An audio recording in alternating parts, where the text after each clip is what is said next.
Bueno, entonces miren, la clase sobre filosofía medieval cristiana, parte 2, escolástica. Miren, la Edad Media se divide en Baja Edad Media y Alta Edad Media. La Baja Edad Media es de la caída del Imperio Romano de Occidente, año 475, hasta aproximadamente el siglo XII, siglo X, XI. Y del siglo XI al siglo XV es la Alta Edad Media.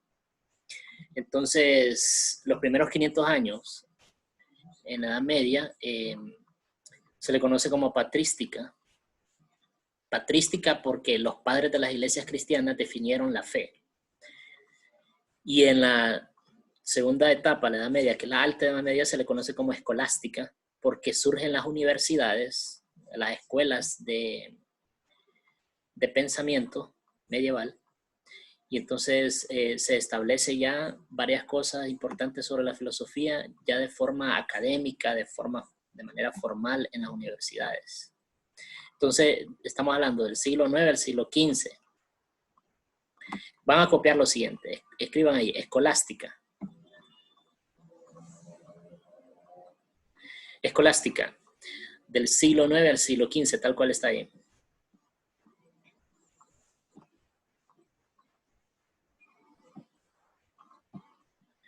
Tal cual está ahí. Tiene su origen en las escuelas eclesiásticas de la Alta Edad Media. Eso también hay que escribirlo. También hay que escribir que durante los primeros siglos de la filosofía medieval se perdieron muchos textos originales de los grandes maestros clásicos. ¿Por qué?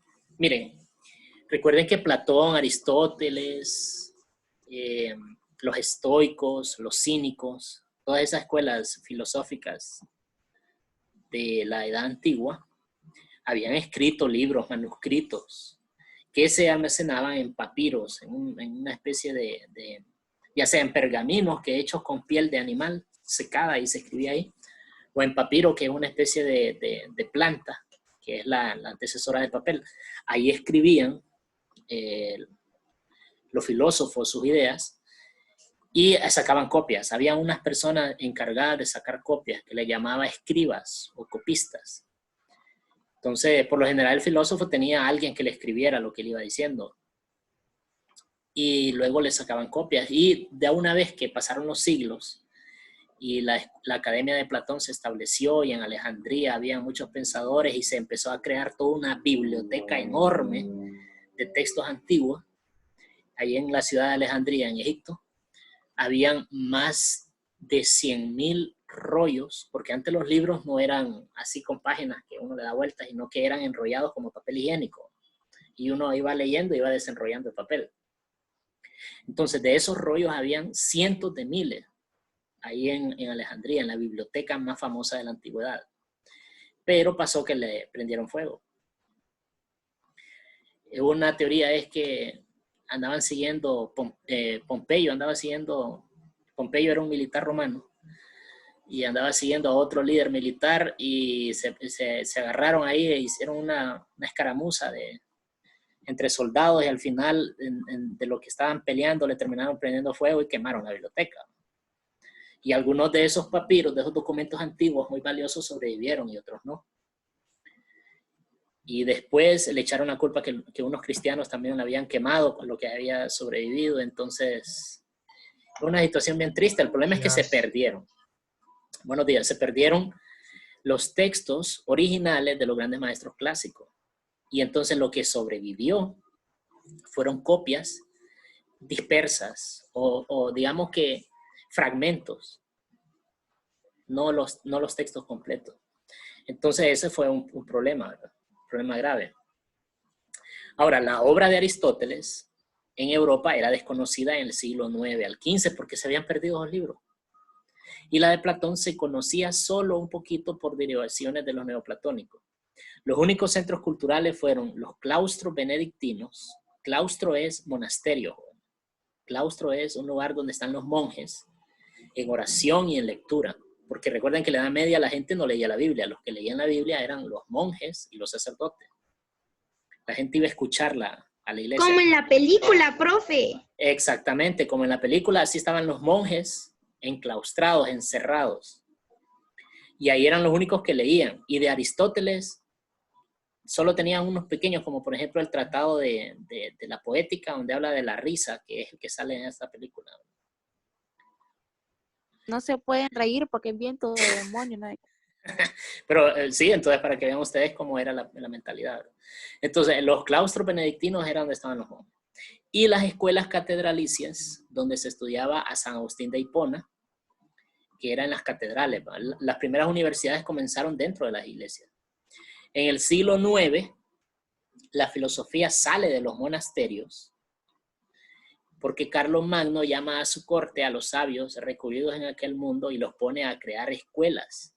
Carlomagno fue el rey que unió a Alemania y a Francia en un solo país o imperio o reino, llamado el Imperio Carolingio. Es una figura bien importante en la historia porque Carlomagno empezó a retomar lo de dar clases, lo de crear escuelas, cosa que se había perdido durante como 800 años, que nadie recibía clases. Carlomagno lo retomó. Entonces, luego se fue formando, ¿verdad? Se fue formando una nueva cultura filosófica que se llamó escolástica en torno a esas escuelas catedralicias, por tener su origen en esas escuelas monásticas o de monasterio. Entonces, el problema filosófico central de esa gente de la escolástica era la cuestión de los universales. Ellos se plantearon un problema sobre si las cosas existían, si las cosas reales eran los objetos específicos o las ideas de las cosas. Por ejemplo, dice, como pregunta, ponen aquí, ¿existen realmente las especies o universales, por ejemplo, el hombre, el caballo, o son ficciones creadas por nuestra mente? O sea, hubo un momento donde la gente pensaba, todos los caballos tienen características que los hacen ser caballo, sus características, pero existirá como realmente la idea del caballo, un caballo que sea el modelo, el arquetipo original de donde se sacaron todas las copias de los demás caballos, existirá ese ejemplar único, como por ejemplo existimos un montón de seres humanos que tenemos características similares, pero existirá un ser humano que sea el modelo de donde salieron todos los demás seres humanos. Eso se preguntaban ellos en esa época. Y a ese problema filosófico le llamaron la cuestión de los universales. ¿Ok? Entonces, si existen, ¿qué naturaleza tienen?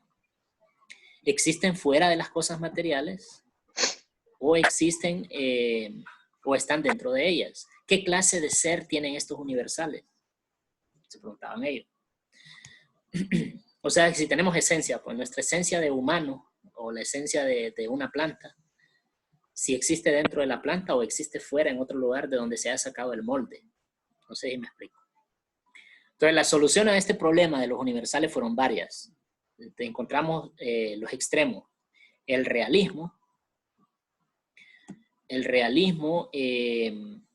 absoluto y el nominalismo. Realismo significa que uno de estos filósofos pensaban ellos que existían las esencias del ser humano, las esencias de todas las cosas, eran reales y eran más reales que las cosas mismas. Y otros, llamados los nominalistas, decían que no, que nosotros solo son conceptos o ideas que tenemos en el cerebro de la esencia de las cosas, pero que lo único que existe son las cosas específicas. Por ejemplo, la palabra caballo y el concepto de qué es un caballo solo existe en la mente de nosotros, pero la idea general, universal de caballo no existe, solo es una palabra que nosotros hemos creado para una idea que está en nuestra mente, pero los caballos reales son los caballos que andan ahí en el campo. ¿Me explico?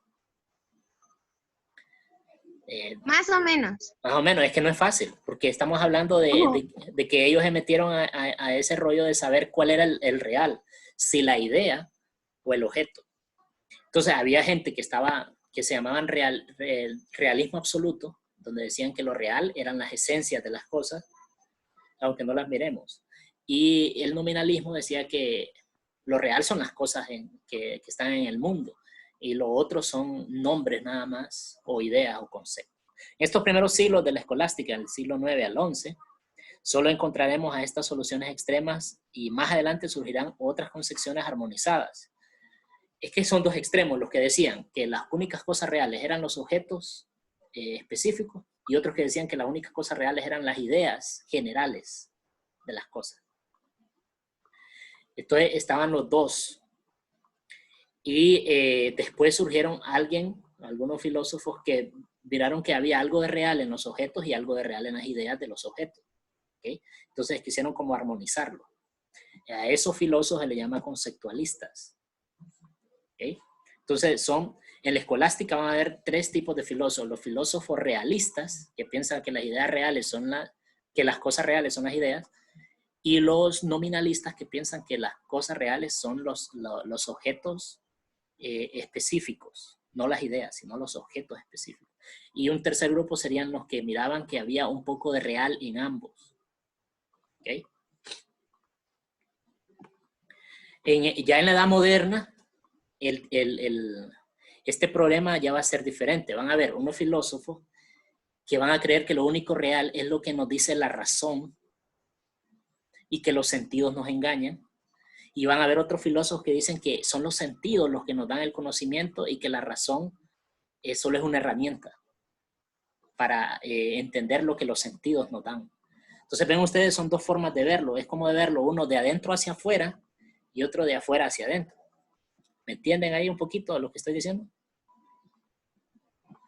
Sí, más pueden hacer o menos, preguntas. todavía. Pueden hacer preguntas, no se preocupen. Entonces, la idea es que entendamos cuál era el debate filosófico de esa época y cómo se pareció al de la Edad Moderna. Porque en la Edad Moderna estaban los racionalistas que decían que solo lo de la razón es real y los empiristas que decían que solo lo que nos dan los sentidos es real. Y después surgió un filósofo que los armonizó, que se llama Immanuel Kant, que es filósofo moderno alemán.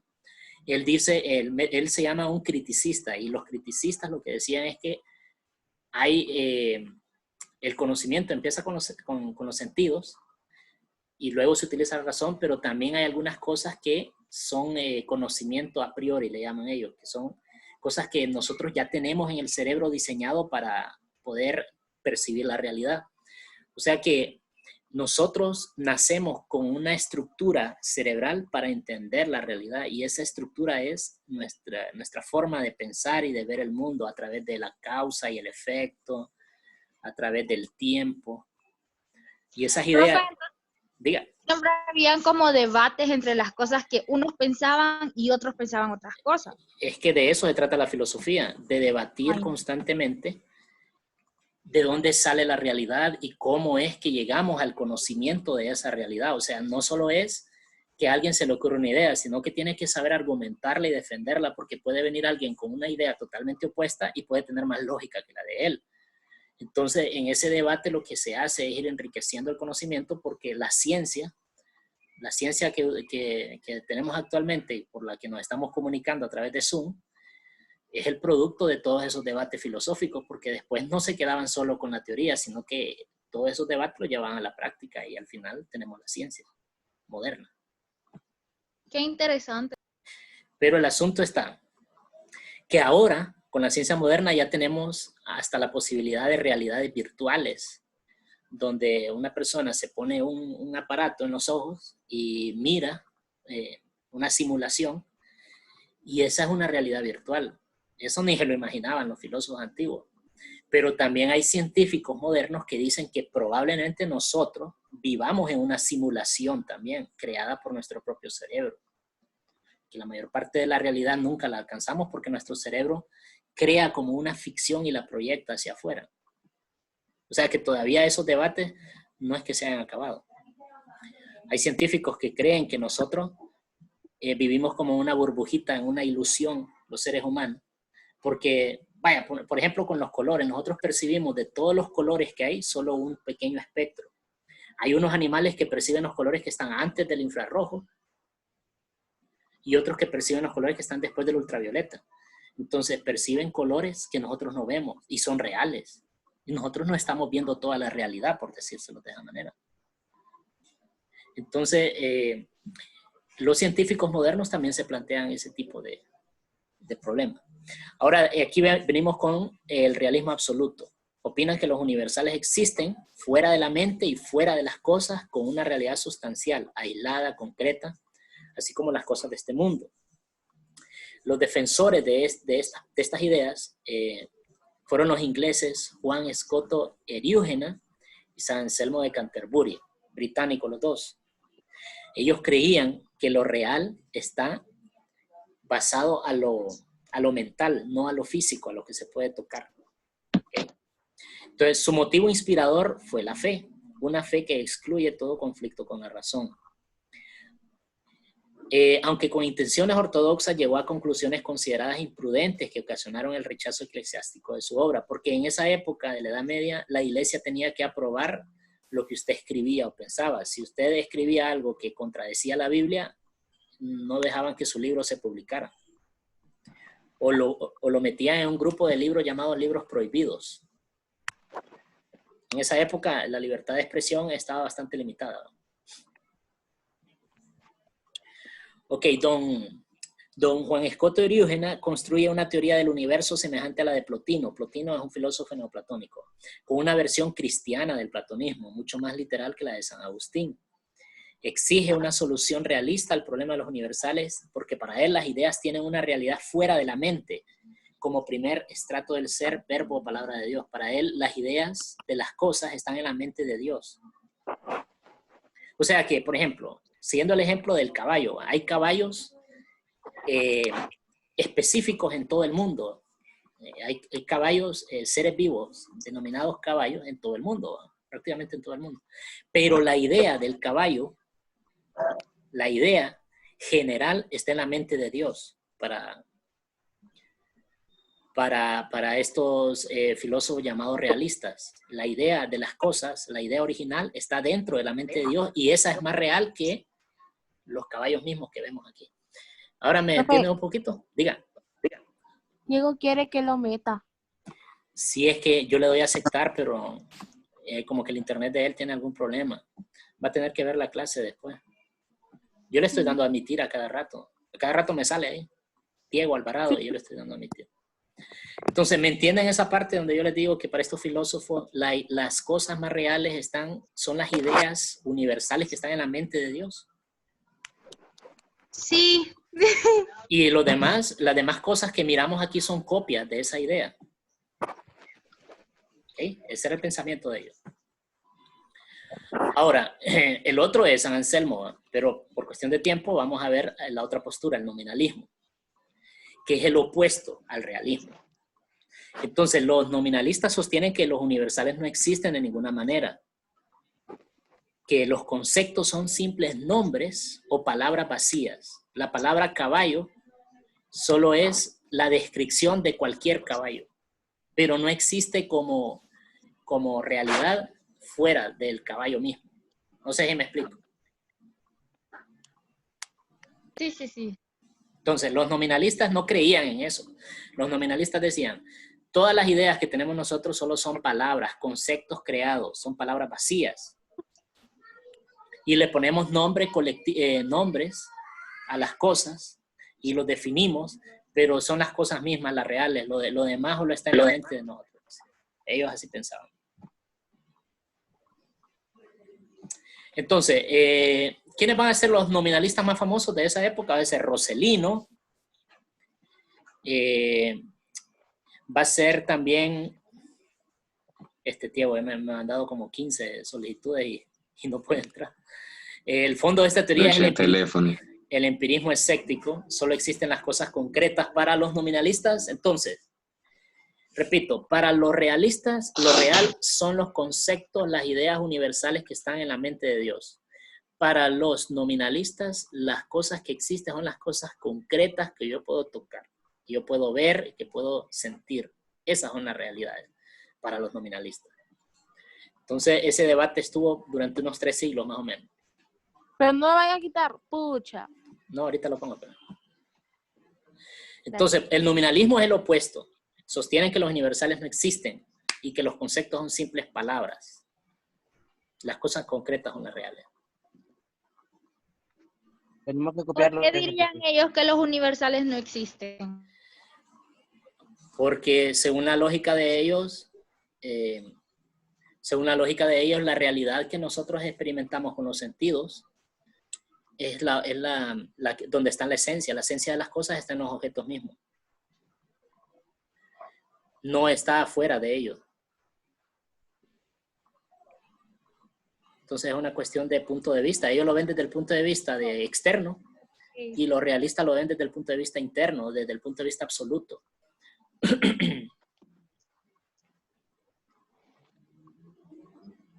Y Esta presentación la vamos a mandar al grupo, ¿va? Sí, se las puedo mandar. Así no se atrasan en estar copiando. Dele. Entonces, en el siglo XII aparece Abelardo y San Bernardo, que en el siglo XII contiene la síntesis de religión, más que todo. El románico culmina en el gótico. ¿Saben lo que es el románico? No, ¿verdad? El románico es un estilo de arquitectónico, basado en los arcos, como lo hacían los constructores romanos. Es un arco así de medio punto, le llaman, donde ustedes saben que para sostener un edificio se necesitan columnas, pero también para crear puertas o ventanas se necesitan arcos. Y los arcos romanos eran así como un medio círculo. Y ponían una piedrita que detenía las demás piedritas de la orilla, y por el peso de esa piedrita se sostenían las de la orilla sin necesidad de utilizar cemento. Entonces, culmina ese estilo arquitectónico en el siglo XII y comienza el estilo gótico. El gótico son las catedrales que las puertas son puntiagudas. No sé si han visto ¿Dónde ustedes. se podrían ver eso, profe? En Europa está lleno de eso. En la catedral de Notre Dame, que se incendió hace poco, es un estilo gótico que tienen las puertas así como en punta. Tiene un rosetón con unos vitrales por donde entra la luz y se miran imágenes así bien luminosas. El estilo gótico también tiene unas gárgolas como unos demonios que están afuera así. Entonces, en ese estilo gótico es como una característica de la expresión espiritual de esa época, de la Edad Media. La cultura filosófica del siglo XIII tendrá su origen en ese siglo, y a principios de este siglo aparece Pedro Abelardo, que era un dialéctico sagacísimo. Sagacísimo significa inteligente, sagaz, astuto, que discute públicamente con Roselino, que era el de los nominalistas. Ataca a los realistas platonizantes y sugiere soluciones nuevas y profundas. Acude gente de todo el mundo para escucharle en la Escuela Catedralicia de París, porque ahí en París él dará clases. Y despertaba tal expectación, pues había adivinado en lo esencial y sin conocer más que la lógica, porque un filósofo no puede deducir cosas importantes sin utilizar la lógica. La teoría del conocimiento y la metafísica. En este caso él utilizaba Aristóteles. Con ello abrió un mundo nuevo y nuevos horizontes. ¿Por qué este Abelardo es tan famoso? Porque él, con el pensamiento de él, como que dieron los primeros pasos para el método científico. El conocimiento intelectual, enseña Abelardo, no se realiza por recordación ni por iluminación superior. O sea, esto es bien importante porque para este señor Abelardo, el conocimiento no es que Dios se lo pone en la mente a uno. Como que uno anda la cabeza vacía y Dios llena con conocimiento. El pasar del tiempo es que el conocimiento. Ajá, el conocimiento, dice él, que es la abstracción cuando nosotros cada vez pensamos más y vamos acumulando eso. Vamos penetrando en las cosas, utilizando sobre todo para él los sentidos. Los sentidos. Entonces, el universal, decía, es un concepto aplicable a la pluralidad de objetos con la misma esencia. Para él, por ejemplo, el concepto de qué es un mamífero es una idea para describir a un grupo. En el caso de los mamíferos, es un grupo de vertebrados que tienen mamas y que se alimentan por leche y nacen de forma, como ustedes ya saben, pues. Entonces, el mamífero es un concepto universal, ¿ok? Y nos va a ayudar el concepto para entender la esencia que está en los objetos mismos. Esta teoría recibió el nombre de conceptualismo, siendo esta la tercera solución a la disputa sobre los universales. O sea que para este señor, los conceptos son importantes, pero no son cosas que están en la mente de Dios, sino en la mente de nosotros los humanos. Ven, y cada vez entonces se van acercando más a la postura de la ciencia moderna. Dejaron esa teoría de que Dios nos iluminaba la mente y empezaron a creer de que es nuestra propia mente la que crea los conceptos. Eso pasó siglos para entender ese tipo de cosas. O sea, nosotros lo que pasa es que ahora todo lo tenemos ya dado, pero esta gente pasó siglos alegando y alegando hasta que llegaron a las conclusiones. Entonces, esta teoría preparaba la respuesta aristotélica de Santo Tomás. Abelardo es un espíritu abierto que ama la vida y la belleza y dotado de fina sensibilidad poética.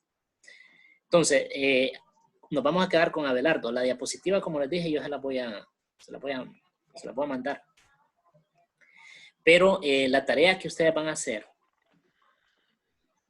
para la siguiente clase de filosofía, ustedes me van a investigar cómo surge la filosofía moderna y qué factores la propiciaron. Porque terminando la Edad Media comenzamos con la filosofía moderna. Entonces, ¿cómo surge la filosofía moderna? ¿Qué factores la propiciaron? Y la última pregunta, la otra sería, ¿cómo influyó el Renacimiento en la filosofía humanista? ¿Cómo influyó el Renacimiento en la filosofía humanista?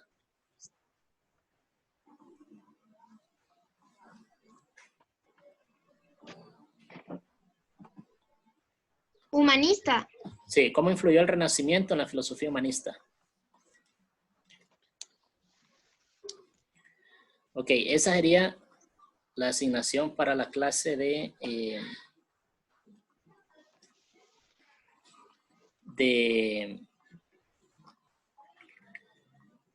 filosofía. Entonces ahí quedaríamos cheque.